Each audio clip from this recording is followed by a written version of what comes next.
सिडको परिसरातील छत्रपती शिवाजी महाराज चौक आणि भाजी मार्केट या ठिकाणी सोमवारी रात्री 4 ते 5 मद्यपी टवाळखोरांनी धुडगूस घातलाय। रात्री 8:30 वाजेच्या सुमारास या टोळक्यानं एका दुकानाची तोडफोड करत 2 ते 3 चारचाकी वाहनांच्या काचा फोडून दुकानाचं मोठं नुकसान केलं। घटनेच्या वेळी परिसरात भाजीपाला आणि इतर वस्तू खरेदीसाठी नागरिकांची मोठी गर्दी होती। दरम्यान अचानक झालेल्या या हल्ल्यामुळे नागरिकांमध्ये भीतीचं वातावरण निर्माण झालंय।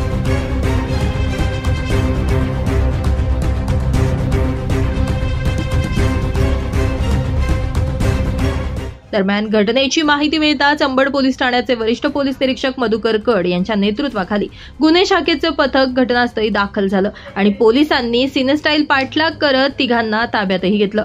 उर्वरित फरार आरोपींचा शोध पोलिसांकडून केला जातोय। या प्रकरणी अंबड पोलीस ठाण्यात गुन्हा नोंद करण्याची प्रक्रिया सुरू आहे।